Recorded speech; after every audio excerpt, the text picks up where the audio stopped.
Act 4 of Cymbeline, by William Shakespeare. Scene 1. Wales, near the cave of Guiderius. Enter Cloten. I am near to the place where they should meet, if Pisanio have mapped it truly. How fit his garments serve me! Why should his mistress, who was made by him that made the tailor, not be fit too? The rather, saving reverence for the word, for 'tis said a woman's fitness comes by fits. Therein I must play the workman. I dare speak it to myself. For it is not vainglory for a man and his glass to confer in his own chamber. I mean, the lines of my body are as well drawn as his, no less young, more strong, not beneath him in fortunes, beyond him in the advantage of the time, above him in birth, alike conversant in general services, and more remarkable in single oppositions. Yet this imperseverant thing loves him in my despite. What mortality is! Posthumus, thy head, which now is growing upon thy shoulders, shall within this hour be off, thy mistress enforced, thy garments cut to pieces before thy face, and all this done, spurn her home to her father, who may haply be a little angry for my so rough usage. But my mother, having power of his testiness, shall turn all into my commendations. My horse is tied up safe. Out sword, and to a sore purpose. Fortune put them into my hand. This is the very description of their meeting place, and the fellow dares not deceive me. Exit. Scene 2. Before the cave of Guiderius. Enter from the cave Guiderius, Guiderius, Arviragus, and Imogen. Guiderius to Imogen. You are not well. Remain here in the cave. We'll come to you after hunting. Arviragus to Imogen. Brother, stay here. Are we not brothers? So man and man should be, but clay and clay differs in dignity, whose dust is both alike. Oh, I am very sick. Go you to hunting. I'll abide with him. So sick I am not, yet I am not well, but not so citizen a wanton as to seem to die ere sick. So please you, leave me. Stick to your journal course. The breach of custom is breach of all. I am ill, but your being by me cannot amend me. Society is no comfort to one not sociable. I am not very sick, since I can reason of it. Pray you trust me here. I'll rob none but myself, and let me die stealing so poorly. I love thee. I have spoke it how much the quantity, the weight as much, as I do love my father. What? Who? Who?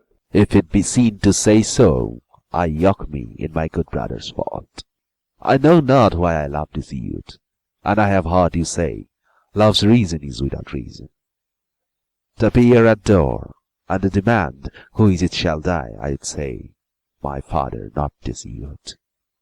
Aside. Oh, noble strain, O worthiness of nature, breed of greatness! Cowards father cowards, and base things sire base. Nature hath meal and bran, contempt and grace. I am not their father, yet who should this be, doth miracle itself loved before me? 'Tis the 9th hour of the morn. Brother, farewell. I wish ye sport. You held. So please you, sir. Aside. These are kind creatures. Gods, what lies I have heard! Our courtiers say all's savage but at court. Experience, oh, thou disprovest report. The imperious seas breed monsters, for the dish pour tributary rivers as sweet fish. Ah, I am sick still, heart sick. Pisanio, I'll now taste of thy drug. Swallows some. I could not stir him. He said he was gentle, but unfortunate, dishonestly afflicted, but yet honest. Thus did he answer me, yet said, hereafter I might know more. To the field, to the field. We'll leave you for this time. Go in and rest. We will not be long away. Pray be not sick, for you must be our housewife. Well or ill, I am bound to you. And shall be ever. Exit Imogen to the cave. This youth, howe'er distressed, appears he hath had good ancestors. How angel-like he seems. But his neat cookery, he cut our roots and characters, and sauced our broths, as Juno had been sick, and he her dieter. Nobly he yokes, is smiling with his shy, as if the shy was that it was, for not being such a smile. The smile mocking the shy that it do fly, from so divine a temple to comics, betweens that sailors rail at. I do note that grief and patience, rooted in him both, mingle their spurs together. Grow, patience, and let the stinking elder grief untwine his perishing root with the increasing vine. It is great morning. Come away. Who's there? Enter Cloten. I cannot find these runagates. That villain hath mocked me. Oh, I am faint. Those runagates. Means he not us? I partly know him. 'Tis Cloten, the son of the queen. I fear some ambush. I saw him not these many years, and yet I know 'tis he. We're held as outlaws. Hence! He is but one. You and my brother search what companies are near. Pray you, away. Let me alone with him. Exit Belarius and Arviragus. Soft! What are you that fly me thus? Some villain mountaineers? I have heard of such. What slave art thou? A thing more slavish did I ne'er than answering a slave without a knock. Thou art a robber, a lawbreaker, a villain! Yield thee, thief! To who? To thee? What art thou? Have not I an arm as big as thine, a heart as big? Thy words, I grant, are bigger, for I wear not my dagger in my mouth. Say what thou art, why I should yield to thee. Thou villain base, know'st me not by my clothes. No, nor thy tailor, rascal, who is thy grandfather. He made those clothes which, as it seems, make thee. Thou precious varlet, my tailor made them not. Hence, then, and thank the man that gave them thee. Thou art some fool. I am loath to beat thee. Thou injurious thief, hear but my name, and tremble. What's thy name? Cloten, thou villain. Cloten, thou double villain be thy name. I cannot tremble at it. Were it toad or adder, spider, 'twould move me sooner. To thy further fear, nay, to thy mere confusion, thou shalt know I am son to the queen. I am sorry for it, not seeming so worthy as thy birth. Art not afeard? Those that I reverence, those I fear, the wise. At fools I laugh, not fear them. Die the death! When I have slain thee with my proper hand, I'll follow those that even now fled hence, and on the gates of Lud's town set your heads. Yield, rustic mountaineer! Exeunt, fighting. Re-enter Belarius and Arviragus. No companies abroad? None in the world. You did mistake him, sure. I cannot tell. Long is it since I saw him, but time hath nothing blurred those lines of favour which then he wore. The snatches in his voice and burst of speaking were as his. I am absolute 'twas very Cloten. In this place we left them. I wish my brother make good time with him. You say he is so fell. Being scarce made up, I mean to man, he had not apprehension of roaring terrors, but the effect of judgment is oft the cause of fear. But see thy brother. Re-enter Guiderius with Cloten's head. This Cloten was a fool, an empty purse, There was no money in it. Not Hercules could have knocked out his brains, for he had none. Yet I, not doing this, the fool had borne my head as I do his. What hast thou done? I am perfect, what? Cut off one Cloten's head, son to the queen, after his own report, who called me traitor, mountaineer, and swore with his own single hand he'd take us in, displace our heads where, thank the gods, they grow, and set them on Ludstown. We are all undone. Why, worthy father, what have we to lose, but that he swore to take our lives? The law protects not us. Then why should we be tender to let an arrogant piece of flesh threat us, play judge and executioner all himself? For we do fear the law. What company discover you abroad? No single soul can we set eyes on, but in all safe reason he must have some attendance, though his humour was nothing but mutation, ay, and that, from one bad thing to worse. Not frenzy, not absolute madness, could so far have raved to bring him here alone. Although, perhaps it may be heard at court that such as we cave here, hunt here, are outlaws, and in time may make some stronger head, the which he hearing, as 'tis like him, might break out and swear he'll fetch us in. Yet it's not probable to come alone, either he so undertaking, or they so suffering. Then on good ground we fear, if we do fear this body hath a tail more perilous than the head. Let ordinance come as the gods foresaid. Howsoever my brother hath done well. I had no mind to hunt this day. The boy Fidelis' sickness did make my way long forth. With his own sword, which he did wave against my throat, I have ta'en his head from him. I'll throw it into the creek behind our rock, and let it to the sea, and tell the fishes he's the queen's son, Cloten. That's all, I reck. Exit. I fear 'twill be revenged. Would, Polydore, thou hadst not done't, though valour becomes thee well enough. Would I had done it, so the revenge alone pursued me. Polydore, I loved thee brotherly, but envy much. Thou hast robbed me of this deed. I owed revenges that possible strength might meet.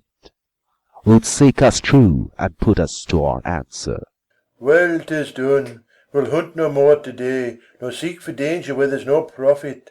I prithee, to our rock, you and Fidele play the cooks. I'll stay till hasty Polydore return, and bring him to dinner presently. Poor sick Fidele! I'll willingly to him, to gain his choler. I would let it perish of such Cloten's blood, and praise myself for charity. Exit. O thou goddess, thou divine nature, how thyself thou blazonest in these two princely boys!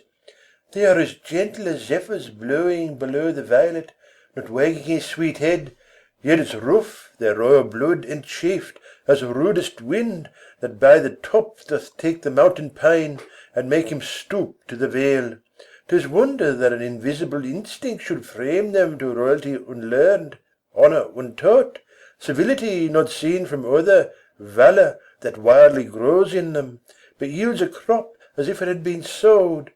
Yet still it's strange what Cloten being here to us portends, or what his death will bring us. Re-enter Guiderius. Where's my brother? I have sent Cloten's clot-pole down the stream, in embassy to his mother. His body's hostage for his return. Solemn music. By ingenious instrument. Hark, Polydore, it sounds. But what occasion hath Cadwal now to give it motion? Hark! Is he at home? He went hence even now. What does he mean? Since death of my dearest mother, it did not speak before. All solemn things should answer solemn accidents. The matter, triumphs for nothing, and lamenting toys is jollity for apes, and grief for boys. Is Cadwal mad? Look, here he comes. Re-enter Arviragus, with Imogen as dead, bearing her in his arms. And brings the dire occasion in his arms of what we blame him for. The bird is dead, that we have made so much on. I had rather have skipped from 16 years of age to 60, to have turned my living time into a crutch, than have seen this. Oh, sweetest, fairest Lily, my brother wears thee not the one half so well as when thou grewest thyself. Oh, melancholy, whoever yet could soon thy bottom, find thee ooze to show what coast thy sluggish crayer might easiliest harbour in. Thou blessed thing, Jove knows what man thou mightst have made, but I, thou diest a most rare boy of melancholy. How found you him? Stark, as you see, thus smiling as some fly he'd tickle slumber, not as death's dart being laughed at, his right cheek reposing on a cushion. Where? On the floor, his arms does lead. I thought he slept, and put my clouded brogues from off my feet, whose rudeness answered my steps too loud. Why, he but sleeps. If he be gone, he'll make his grave a bed. With female fairies will his tomb be haunted, and worms will not come to thee. With fairest flowers, whilst summer lasts, and I live here fidelly, I will sweeten thy sad grave. Thou shalt not lack the flower that's like thy face, pale primrose, nor the azure harebell like thy veins, no, nor the leaf of eglantine, whom not the slender outsweetened, not thy breath, the ruddock ood, O charitable Bill. O Bill, sure Sammy, those rich left heirs that let their fathers lie, without a monument, bring thee all these. Yea, and far the most besides, when flowers are none, to winter ground thy course. Prithee, have done, and do not play in wench-like words with that which is so serious. Let us bury him, and not protract with admiration what is now due debt. To the grave. Say, where shall's lay him? By good Euryphile, our mother.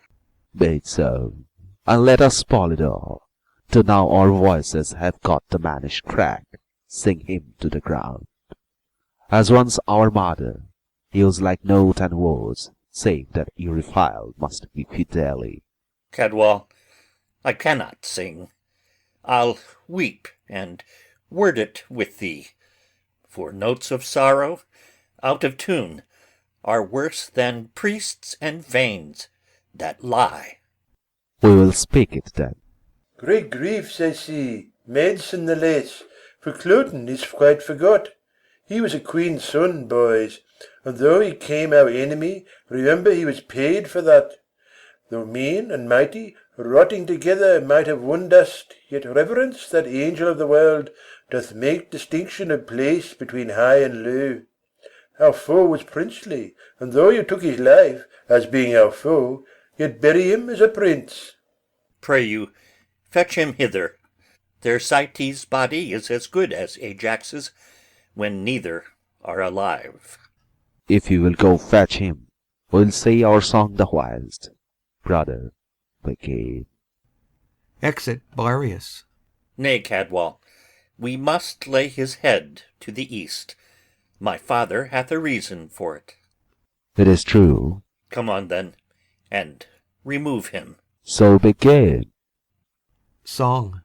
Fear no more the heat of the sun, nor the furious winter's rages.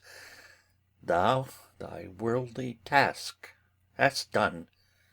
Home art gone, and ta'en thy wages, golden lads and girls all must, as chimney sweepers, come to dust.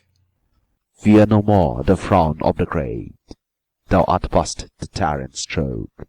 Care no more to gloat and eat, to thee the reeve is as the oak. The sceptre, learning fatigue must, all follow this, and come to dust. Fear no more the lightning flash, Nor the all-dreaded thunderstone. fear not slander, censure rash. Thou hast finished the joy and moan. with Arviragus. All lovers young, all lovers must consign to thee, and come to dust. No exorciser harm thee, Nor no witchcraft charm thee. ghost unlaid forbear thee. Nothing ill come near thee. with Arviragus. Quiet consummation have, and renowned be thy grave. Re-enter Belarius with the body of Cloten. We have done our obsequies. Come, lay him down. Here's a few flowers, but boot midnight more. The herbs that have on them cold dew of the night are strewings fixed for graves. Upon their faces you are as flowers, now withered. Even so these herblets shall, which we upon you strew. Come on, away, apart upon our knees. The ground that gave them first has them again. Their pleasures here are past, so is their pain. Exeunt Belarius, Guiderius, and Arviragus. Imogen, awakening. Yes, sir. To Milford Haven. Which is the way? I thank you. By yond bush. Pray, how far thither? Oh, odds pitikins, can it be 6 mile yet? I have gone all night. Faith, I'll lie down and sleep. But soft, no bedfellow. Oh, gods and goddesses! Seeing the body of Cloten. These flowers are like the pleasures of the world. This bloody man the care on't. I hope I dream, for so I thought I was a cave-keeper and cook to honest creatures. But 'tis not so. 'Twas but a bolt of nothing, shot at nothing, which the brain makes of fumes. Our very eyes are sometimes like our judgments, blind. Oh, good faith, I tremble stiff with fear. But if there be yet left in heaven as small a drop of pity as a wren's eye, feared gods, a part of it. Oh, the dream's here still. Even when I wake, it is without me as within me, not imagined, felt. A headless man, the garments of Posthumus. I know the shape of's leg. This is his hand, his foot mercurial, his martial thigh the bronze of Hercules. But his jovial face, murder in heaven, how? 'Tis gone. Pisanio, all curses madded Hecuba gave the Greeks, and mine to boot, be darted on thee. Thou, conspired with that irregulous devil Cloten, hast here cut off my lord. To write and read be henceforth treacherous. Damned Pisanio hath with his forged letters, damned Pisanio, from this most bravest vessel of the world struck the main top. O Posthumus, alas, where is thy head? Where's that? Ay me, where's that? Pisanio might have killed thee at the heart, and left this head on. How should this be? Pisanio! 'Tis he and Cloten, malice and lucre in them, have laid this woe here. Oh, 'tis pregnant, pregnant. The drug he gave me, which he said was precious and cordial to me, have I not found it murderous to the senses? That confirms it home. This is Pisanio's deed, and Cloten's. Oh, give colour to my pale cheek with thy blood. that we the hoarder may seem to those which chance to find us. Go, my lord, my lord. Falls on the body. Enter Lucius, a captain, and other officers, and a soothsayer. To them the legions garrisoned in Gallia, after your will, have crossed the sea, attending you here at Milford Haven with your ships. They are in readiness. But what from Rome? The Senate hath stirred up the confiners and gentlemen of Italy, most willing spirits, that promise noble service, and they come under the conduct of bold Iachimo, Siena's brother. When expect you them? With the next benefit of the wind. This forwardness makes our hopes fair. Command our present numbers be mustered. Bid the captains look to it. Now, sir, what have you dreamed of late of this war's purpose? Last night the very gods showed me a vision. I fast and pray for their intelligence. Thus, I saw Jove's bird, the Roman eagle, winged from the spongy south to this part of the west. There vanished in the sunbeams, which portends, unless my sins abuse my divination, success to the Roman host. Dream often so, and never false. Soft, ho! What trunk is here without his top? The ruin speaks that sometime it was a worthy building. How? A page? Or dead, or sleeping on him? But dead rather, for nature doth abhor to make his bed with the defunct, or sleep upon the dead. Let's see the boy's face. He's alive, my lord. He'll then instruct us of this body. Young one, inform us of thy fortunes, for it seems they crave to be demanded. Who is this that makest thy bloody pillow? Or who was he that, otherwise than noble nature did, hath altered that good picture? What's thy interest in this sad wreck? How came it? Who is it? What art thou? I am nothing, or if not, nothing to be were better. This was my master, a very valiant Briton and a good, that here by mountaineers lies slain. Alas, there is no more such masters.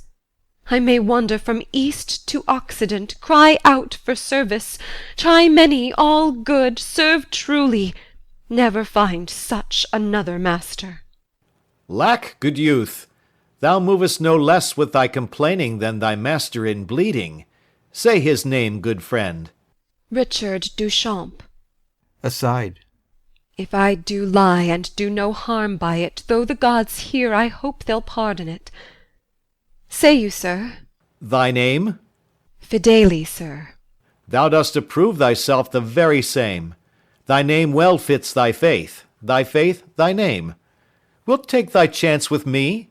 I will not say thou shalt be so well mastered, but be sure, no less beloved. The Roman emperor's letters, sent by a consul to me, should not sooner than thine own worth prefer thee. Go with me. I'll follow, sir. But first, an't please the gods, I'll hide my master from the flies, as deep as these poor pickaxes can dig.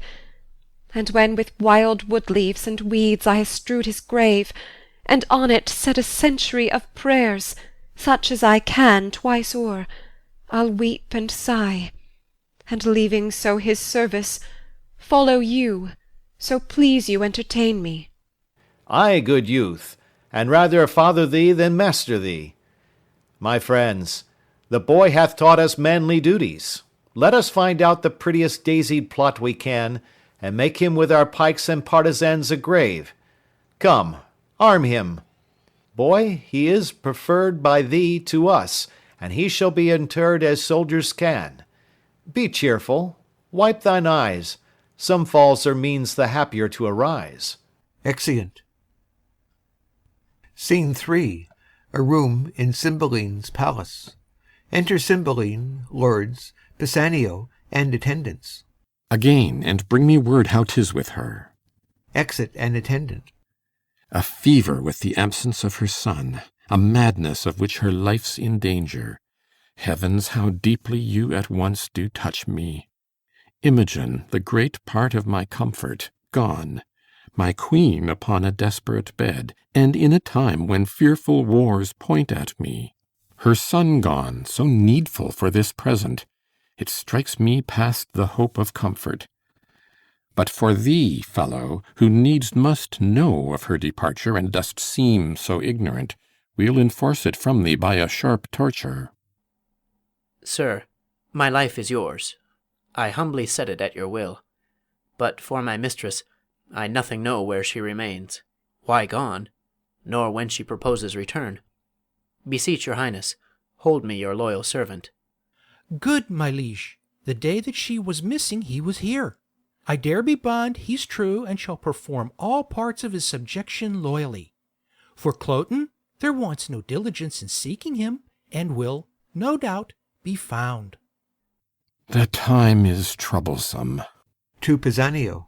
We'll slip you for a season, but our jealousy does yet depend. So please your majesty, the Roman legions, all from Gallia drawn, are landed on your coast, with a supply of Roman gentlemen by the Senate sent. Now for the counsel of my son and queen. I am amazed with matter. Good, my liege. Your preparation can affront no less than what you hear of. Come more, for more you're ready. The want is but to put those powers in motion that long to move. I thank you. Let's withdraw, and meet the time as it seeks us. We fear not what can from Italy annoy us, but we grieve at chances here. Away. Exeunt all but Pisanio. I heard no letter from my master, since I wrote him Imogen was slain. 'Tis strange. Nor hear I from my mistress, who did promise to yield me often tidings. Neither know I what is betid to Cloten, but remain perplexed in all. The heavens still must work. Wherein I am false, I am honest. Not true to be true. These present wars shall find I love my country, even to the note of the king, or I'll fall in them. All other doubts by time let them be cleared. Fortune brings in some boats that are not steered. Exit. Scene 4. Wales. Before the cave of Belarius. Enter Belarius, Guiderius, and Arviragus. The noise is round about us. Let us from it. What pleasure, sir, find we in life, to lock it from action and adventure? Nay, what hope have we in hiding us? This way the Romans must or for Britain slay us, or receive us for barbarous and unnatural revolts during their use, and slay us after. Sons, we'll hide to the mountains, there secure us. To the king's party there is no going. Newness of Cloten's death, we being not known, nor mustered among the bands, may drive us to a render where we have lived, and so extort from us that which we have done, whose answer would be death drawn on with torture. This is, sir, a doubt in such a time nothing becoming you, nor satisfying us. It is not likely that when they hear the Roman horses nigh, behold their quartered fires, have both their eyes and ears so cloyed importantly as now, that they will waste their time upon our note, to know from whence we are. Oh, I am known of many in the army, many years, though Cloten then be young, you see not wore him from my remembrance.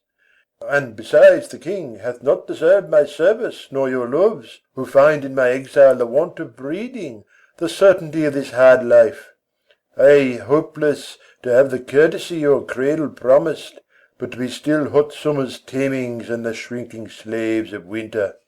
Then be so better to cease to be. Pray, sir, to the army. I and my brother are not known, yourself so out of thought, and thereto so o'ergrown, cannot be questioned. By the sun that shines, I'll thither. What thing is it that I never did see man die? Scarce ever looked on blood, but that of coward hares, hot goats, and venison. Never bestride a horse, save one that had a rider like myself, who never wore laurel, nor iron on his heel. I am ashamed to look upon the holy sun, to have the benefit of its blessed beams, remaining so long a poor unknown. By heavens, I'll go. If you will bless me, sir, and give me leave, I'll take the better care. But if you will not, the hazard, therefore, do fall on me by the hands of Romans. So say I. Amen. No reason I, since of your lives you set so slight a valuation, should reserve my cracked one to more care. Have with you, boys. If in your country wars you chance to die, that is my bed too, lads, and there I'll lie. Lead, lead. Aside. The time seems long, their blood thinks scorn, till it fly out and show them princes born. Exeunt. End of Act 4.